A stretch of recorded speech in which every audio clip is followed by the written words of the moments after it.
I have been summoned to answer a question, and the best news is that I can actually help you out. I'm going to be sharing with you the application process for applying to Housing Lottery on the Housing Connect website. Yes, it's a long, grueling process, so I'm hoping that at least seeing this video ahead of time will prepare you for the items that you're going to be needing to gather to apply to the Housing Lottery. And the timing of this couldn't be more perfect for two reasons. Number one, Housing Lottery actually reached out to me and requested documents for an available unit or potentially available unit, which hasn't happened to me in forever. And I'll share that I had a log number in the 2000s. I'm not going to share location or anything like that, but I just hope that that's helpful to at least know that in the 2000s, there is a possibility that you may be reached out to. I'm just excited to go along for the journey, and the more information I end up gathering, the more I can share with y'all. And the second reason is that we are now in or approaching tax season. So this is where you're going to be getting all your documents anyway. So once you get your documents for tax season 2025,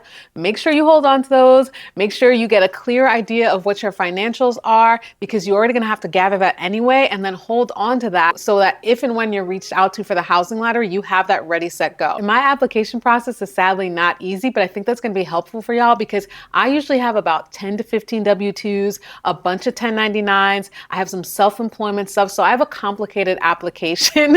And I think that that's going to be helpful for those of you out there that are also gig workers or also have a bunch of different forms and are wondering, like, what is this going to look like? Are they going to think this is too complicated? If you have one W-2 and a couple of assets, like, wow, your application must have been smooth sailing. I love that for you. But for anyone else that has something that's a little bit more complicated, hopefully this video is even more helpful. One tip that's going to already make this process a lot easier and will help you with cross-referencing your income is to keep track of your income throughout the year. So I do Airtable, and I made a bunch of spreadsheets that tracks all of my finances every time I get paid and what paycheck comes through and the net and the gross, and I keep track of that. And then when it's tax season, I create another spreadsheet that lists, where I'm getting the W-2 or the 1099 from, what the amounts were. This will also make it easier when it comes to gathering your documents and they start asking questions about recent employment, etc. So let's get right in. A fact that I didn't know prior to being reached out to, you're gonna get an email and a text. They're requesting documents. I felt like I was very well notified. And then when you log into your Housing Connect, you'll see where you need to go to get that information. So first documentation that's going to be required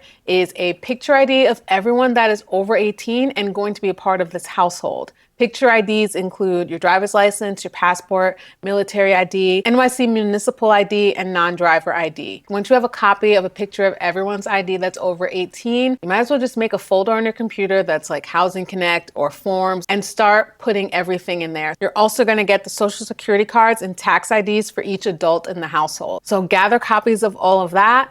Put that in that same folder, and now you've already hit the first section. That's great. Next section is employment. Now, like I said, if you're a gig worker, this is where the bulk of the work is, which can be a bit draining. You're gonna get copies of your most recent and consecutive pay stubs that represent 1 month of wages, 2 pay stubs if paid monthly, bi-monthly or bi-weekly, 4 pay stubs if paid weekly. For me, like I said, I keep track of all incoming money. So I went to that section and cross-referenced where I got that payment information and looked for all the stubs. Now I get a combination of physical checks and digital pay stubs. So yes, you're gonna have to log in to everywhere you get those digital pay stubs and get a copy of that, download it, and again, save it to that single folder. If you are someone that literally only gets 2 pay stubs in a month, amazing, that's gonna be super easy. They may ask questions. So if you're already getting a previous pay stub, just know that you might have to return to this and get maybe a couple more. So maybe the month before, if your income fluctuates. Like I already have it in the back of my head because I personally know that that happens to me. Some months I make more, some months I make less. But for right now, all you need is recent and consecutive for one singular month. Make copies of those and put that in that same folder. If you're paid in cash,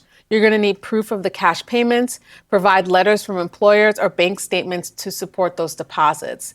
If you can reach out to your employer and be like, hey, can I get an itemized of how much money I made? However you can gather that information, again, set that aside in that folder. Moving on to self-employment, which that also is me.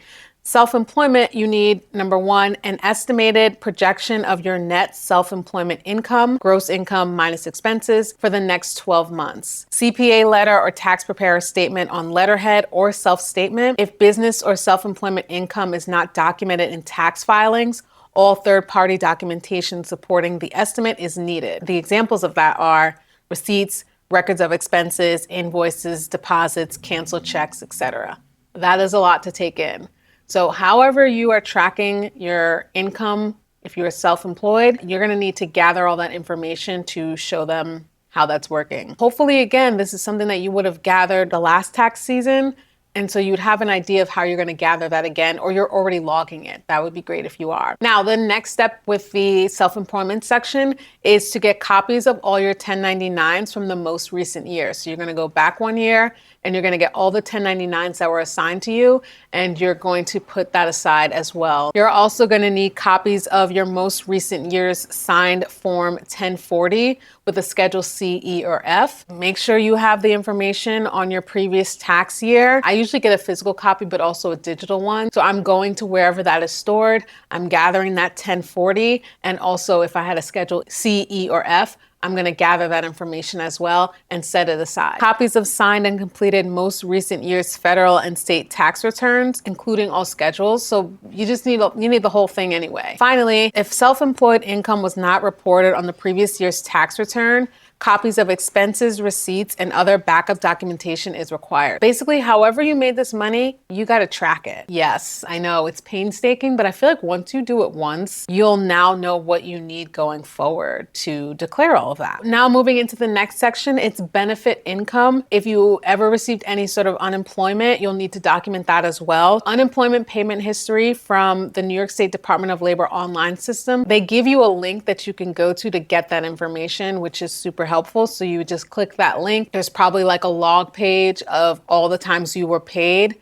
So you would just take that information and go on from there. Finally, you're going to move on to assets. Most recent checking account statement, all pages. You go into your account, wherever your checking statements are, and you're going to just get the most recent statement. You can download that. I'd love for people in the comments to mention down below if they redacted things or not. I know when I was applying to my regular apartment here, I redacted certain things because I was like, you need to know that account number. You don't need to know that specific information. But with the housing lottery, I think they're going to eventually know that information. So I'm just curious if you have an opinion on redacting like very specific private information, even though that's kind of the information that they need. You're going to need your most recent statement, all pages for any investment, brokerage, stock bond accounts, or life insurance policies. And that means going to each and every one of those organizations and getting the most recent statement, depending on how many assets you have and all of that. That might be a lot. If you're watching this video right now, I would just take stock of the different companies that you are going to have to reach out to. You have this account, you have this account, you have also this one, just so I know all the names so that the next time if I'm applying again, I know where exactly I'm going, and I'll just make the process easier. Because sometimes these things are like out of sight, out of mind. You're gonna need most recent statements for all bank accounts, checkings, savings, money markets, e-banks as well, which means Venmo, Cash App, PayPal. I know these are sometimes apps. What I did is that I went onto the website version of those, and you can actually request them. So you can request to have your most recent statement. It might take some time, so don't wait till the last minute to apply for these things. You kind of have to give yourself a day in case they don't reply back right away. So all that information, every account that you have, you're gonna need to let them know this is how they declare overall everything that you own. So once you gather that, this is the most painstaking part as well, that you're gonna upload each and every one of those to the Housing Connect website. And you are going to be able to title each one, which is helpful. It's just like, it's just admin work. Say what each one is, what each form you're uploading is, and you'll get to choose from a drop-down menu. You can also leave comments to say like, oh, this is this specific thing, especially if you have unique situations. Oh, this paycheck is from here, and this is from here, and this set of money means this. It's almost like you're auditing yourself, which after you'll be so clear on everything that encompasses you and your household as well. And so you're going to submit that, and then that'll become your snapshot for Housing Connect. And those are the forms so far. The things that it says right now with my application is that it's under review.